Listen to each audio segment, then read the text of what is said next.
Hi అండి. BSS రుచులకి స్వాగతం అండి. ఇప్పుడు నేను చింత చిగురు కొత్తిమీర రోటి పచ్చడి చేసి చూపిస్తానండి. ఇదిగోండి, చింత చిగురు ఒక 2 కప్పులు చింత చిగురు శుభ్రంగా కడిగి పెట్టుకున్నానండి. ఈ చింత చిగురు ఒక పెద్ద కట్టలోంచి సగం కొత్తిమీర తీసుకున్నానండి. ఇదిగోండి, కొత్తిమీర కడిగి పెట్టుకున్నానండి. 4 రెమ్మలు కరివేపాకు కూడా వేద్దామండి, చూపిస్తాను. ఇదిగోండి, ఈ మాత్రం మిరపకాయలు వేయాలండి. ఈ మిరపకాయలు పట్టేస్తాయి. పచ్చిశనగపప్పు, జీలకర్ర, మెంతులు, ఆవాలు, మినపప్పు, ఇంగువ. ఇదిగోండి, ఈ మాత్రం చింతపండు వేయాలండి. ఎందుకంటే కొత్తిమీర వేస్తున్నాం కాబట్టి చింతపండు వేయాలండి. లేకపోతే చింత చిగురుకి చింతపండు అక్కర్లేదండి. కొత్తిమీర కరివేపాకు వేస్తున్నాం కాబట్టి ఈ మాత్రం చింతపండు వేసుకోవాలండి. సరిపడ ఉప్పు వేసుకోవాలి. ఈ చింతపండు నీళ్ళలో నానబెట్టకూడదండి, పచ్చడి పాడైపోతుంది. ఇప్పుడు పచ్చడి ఎలా చేయాలో చూపిస్తానండి.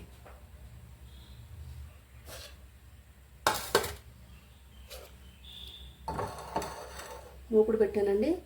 స్టవ్ వెలిగించుకుందామండి. స్టవ్ వెలిగించానండి. ముందు మిరపకాయలు వేగించుకుందామండి. కాస్త నూనె ఎక్కువ అక్కర్లేదండి, మిరపకాయల నూనె పొడి పొడిగా రావాలి. కారం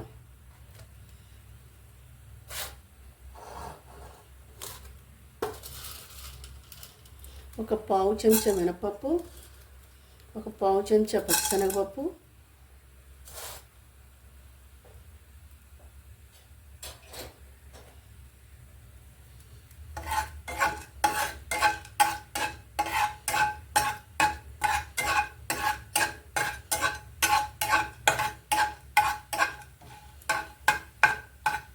ఇవి పప్పులు ఎక్కువ వేసామనుకోండి పచ్చడి కమ్మదనం వచ్చేస్తుందండి. ఇదిగోండి, మిరపకాయలు వేసేసానండి. ఈ మాత్రం మిరపకాయలు పడతాయండి, కమ్మదనం వచ్చేస్తుంది పచ్చడి. అందుకే కొంచెం వేసానండి.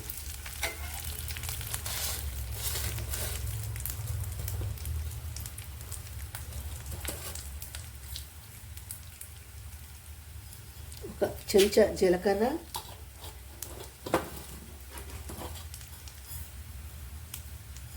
ఒక స్పూన్ ఆవాలు,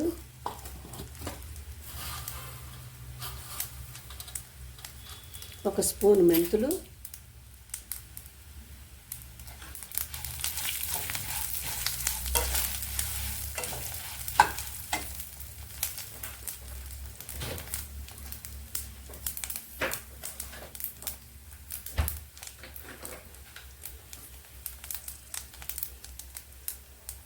ఒక స్పూను నువ్వు పప్పు వేసుకోవాలండి.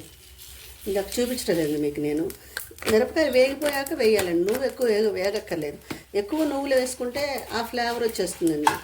అందుకని ఎక్కువ వేసుకోకుండా ఉంటే ఈ చింత చిగురు కొత్తిమీర ఫ్లేవర్ తెలుస్తుందండి బాగా. ఇవి వేగిపోయినాయండి, తీసేస్తానండి. తీసేసి చూపిస్తానండి. ఆయిల్ వేసుకుందామండి. కొంచెం వేయాలండి ఆయిల్.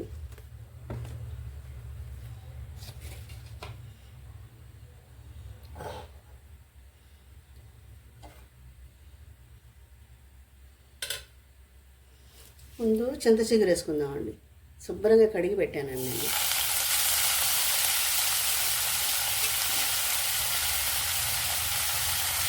స్టవ్ సిమ్లో పెట్టి వేగించుకోవాలండి. లేక ఆకండి ఇది. దీంట్లో కాడలు తీసేయడానికి ఏం లేవండి, చాలా లేక ఆకు.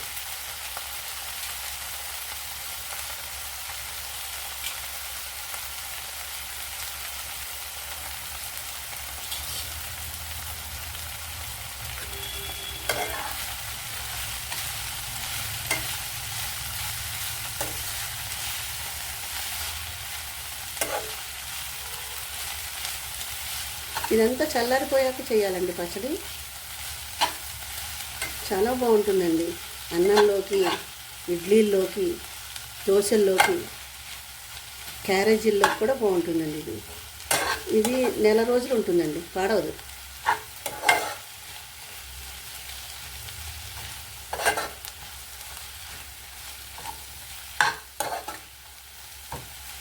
ఇంకా కొంచెం ఆయిల్ వేసుకుందామండి, ఎందుకంటే ఇంకా కొత్తిమీర కరివేపాకు కూడా వేగాలండి. చాలు.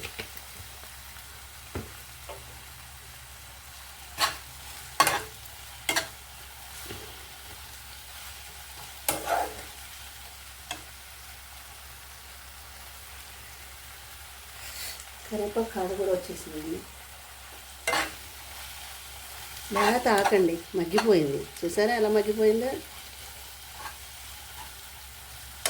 దీంట్లోనే కొత్తిమీర వేసేసుకోవాలండి.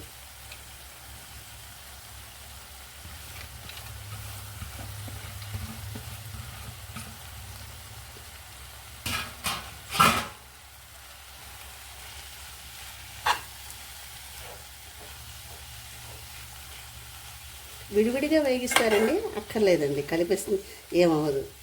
ఇదంతా కలిపే కదండి మనం పచ్చడి చేసేది. అలాగైనా చేసుకోవచ్చు, ఇలాగైనా చేసుకోవచ్చు అండి. అది మనం దగ్గరుండి సిమ్ములో పెట్టుకుని జాగ్రత్తగా వేయించుకుని చేసుకోవాలండి. రోట్లో వేసి రుబ్బేవారు,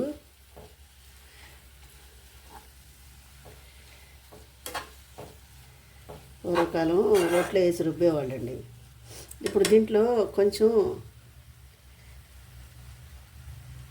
కరివేపాకు వేస్తానండి. ఎక్కువ అక్కర్లేదండి, కొద్దిగా చాలు. నేను కడిగి ఆరబెట్టుకుని ఎండబెట్టుకుని ఒక్కరోజు ఎండలో పెట్టానండి. ఇదిగోండి కరివేపాకు వేసేసాను.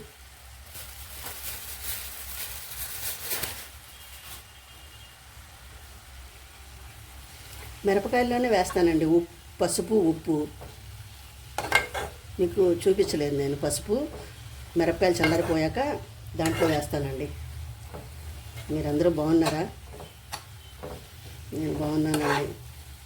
మీరందరూ బాగుండాలని మనస్ఫూర్తిగా బాబాని ప్రార్థిస్తానండి. నేను ఇదంతా చల్లారిపోయాక పచ్చడి చేసి చూపిస్తానండి. కరివేపాకు ఫ్లేవరు కొంచెం పచ్చి పచ్చిగానే ఉండాలండి, అందుకే లాస్ట్లో వేశాను.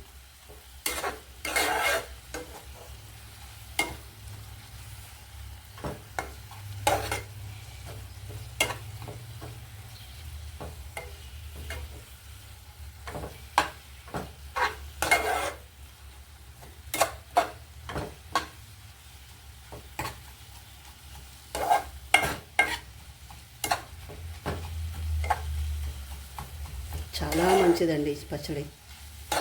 ఈ చింతచిగురు సీజన్లోనే దొరుకుతుందండి. సిటీస్లో ఎప్పుడో దొరుకుతుంది, కానీ ఈ పల్లెటూళ్ళలో సీజన్లో తప్ప దొరకదండి చింతచిగురు. చింతచిగురు కడిగి ఆరబెట్టుకుని బాగా ఎండలో పెట్టేసి సంవత్సరం అంతా నిల్వ ఉంచుకోవచ్చండి ఫ్రిడ్జ్లో పెట్టి. ఎప్పుడు మన గెస్ట్లు వచ్చినప్పుడు ఇలాగ పచ్చడి చేయడానికి, పప్పులో వేయడానికి బాగుంటుందండి. అలాగా పూర్వకాలం చేసేవారు. అలాగా మడత మంచాలు వేసి గుడ్డపరిచి శుభ్రంగా కడిగి ఆరబెట్టి ఎండబెట్టి కాపలా కూర్చునేవాళ్ళు. మమ్మల్ని కూర్చోమనేవారు, కాపలా కూర్చోమనేవారు. మేము ఆడుకుంటామని ఏడ్చేవాళ్ళం. ఆ రోజులు వేరండి. మగ్గిపోయిందండి, ఇది మగ్గిపోయిందండి. ఇప్పుడు దీన్ని తీసేసి తిరగమూతకి ఆయిల్ రెడీ చేసుకుందామండి.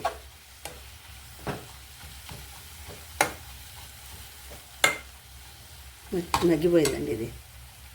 తిరగమూతకి ఆయిల్ రెడీ చేసుకుందాం. మళ్ళీ కడాయి పెట్టానండి. నేను ఫ్రీడమ్ ఆయిల్ వేసుకుంటున్నానండి. ఇది మామూలుగా అయితే పల్లి ఆయిల్తో చేస్తే బాగుంటుందండి. నేను పల్లి ఆయిల్ వేయలేదండి, ఉంది, అది కూడా ఉందండి.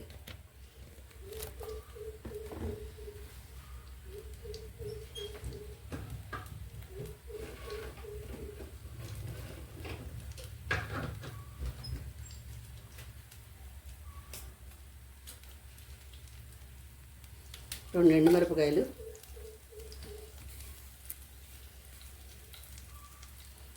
ఇంకేం వేయక్కర్లేదండి దీంట్లో. మనం తిరగమొత్తనే వేసేసామండి. ఆవాలు, మెంతులు అన్నీ వేసేసాం బాగా.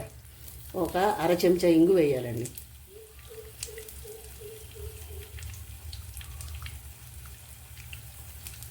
అరచెంచా చేశాను. ఈ నూనె కొంచెం వేడెక్కాక కట్టేద్దామండి.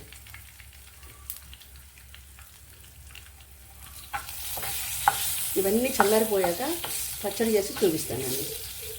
ఈ ఆయిల్ కూడా చల్లారిపోయిన తర్వాత ఈ పచ్చడి దాంట్లో కలపాలండి. నెల రోజులు ఉంటుంది ఈ పచ్చడి, ఏమీ అవ్వదండి.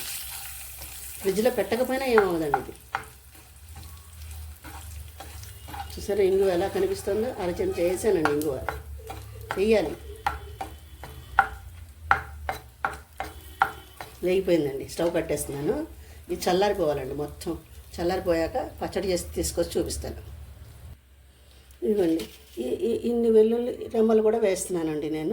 నేను ఇలా వేస్తున్నానండి. మీరు గొలుచుకుని వేసుకుంటానంటే మీ ఇష్టం అండి. ఇవి మాత్రం పడతాయండి. ఇదిగోండి ఉప్పు పసుపు అన్నీ వేసేసానండి. ఇది చల్లారింది. మిక్సీ ఆడి తీసుకొస్తానండి. ఇదిగోండి చల్లారిపోయిందండి. ఇదిగోండి నూనెలో వేసాను. ఇది నేను 2 సార్లుగా ఆడాల్సి వచ్చిందండి. అందుకనే ఎక్కువ ఉంది కదండి, 2 సార్లుగా ఆడాను. చాలా బాగుంటుందండి పచ్చడి. ఇది నెల రోజులు ఉంటుంది నిలవ. ఆయిల్ సరిపోకపోతే కొంచెం వేసుకోండి మీరు. నాకైతే సరిపోయిందండి. చాలండి ఈ ఆయిల్.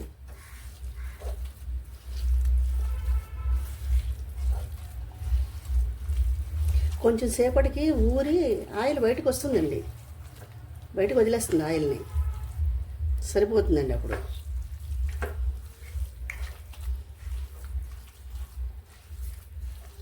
నేను వేసిన ఉప్పు చింతపండు అన్నీ సరిపోయినాయండి. కారం, దీంట్లో మునగాకు కూడా వేస్తారండి ఈ పచ్చట్లో. మునగాకు నాకు కొంచెం అందుబాటులో లేదండి, లేకపోతే మునగాకు కూడా వేసేదాన్ని. అంటే దొడ్లు చెట్లు ఉన్నాయి, 2 చెట్లు ఉన్నాయి మునగ చెట్లు. కోసేవాళ్ళు ఎవరు లేరండి. మునగాకు, కొత్తిమీర, కరివేపాకు, చింత చిగురు ఫేమస్ అండి పచ్చడి. చాలా ఫేమస్ అండి. పూర్వకాలం ఈ పచ్చడి పెట్టడానికి మిరపకాయలు వేగించి బండతో కాకుండా రోకలతో దంచి తర్వాత రుబ్బేవాళ్ళండి. ఈ ఆకంతా వేసి రుబ్బి ఈ తిరగమూతలో కలిపేవాళ్ళు. సద్దన్నాలలో అప్పుడు దిబ్బ రొట్టెల్లో వేసి పెట్టేవారండి మాకు చిన్నప్పుడు. స్కూల్కి వెళ్ళేటప్పుడు అప్పట్లో ఆ రోజుల్లో సద్దన్నమే కదండి. సద్దన్నాల్లో అసలు ఎంత బాగుండేదంటే ఎంత పచ్చడి చేసినా అయిపోయేదండి. ఎంత పచ్చడి చేసినా అయిపోయేది.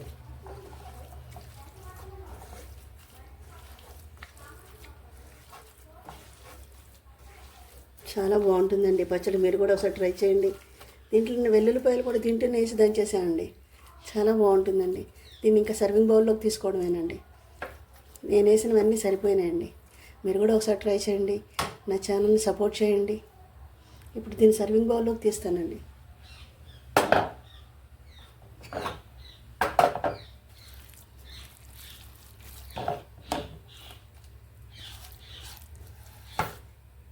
ఈ పచ్చడి నిల్వ ఉంటుందండి. ఫ్రిడ్జ్లో పెట్టద్ద అక్కర్లేదండి, ఉంటుంది అలాగే.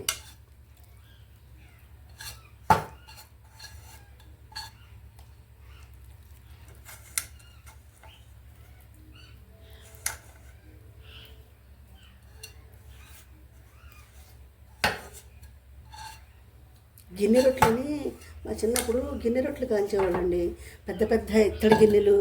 మా ఇంట్లో ఇత్తడిది గిన్నె రొట్టె కాల్చేది ఉందండి, ఇత్తడిది. దాంట్లో వేసేవారు. ఒక అర్ధసేరు పప్పు రుబ్బేసి పిండి కలిపి రవ్వ కలిపేసి ఆ ఇత్తడి పొలంలో వేసేసి కుంపట్లో పెట్టేసేవారండి.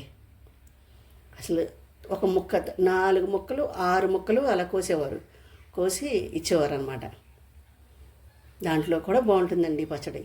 మీరు ఒకసారి ట్రై చేయండి. నా ఛానల్ని సపోర్ట్ చేయండి, సబ్స్క్రైబ్ చేయండి, లైక్ చేయండి, షేర్ చేయండి. నా డివోషన్ ఛానల్ లింక్ కూడా ఇస్తానండి, దాన్ని కూడా సపోర్ట్ చేయండి. చాలా బాగుంటుందండి. మీరు కూడా ఒకసారి ట్రై చేయండి. మళ్ళీ ఇంకో వంటకంతో కలుస్తానండి. బాయ్.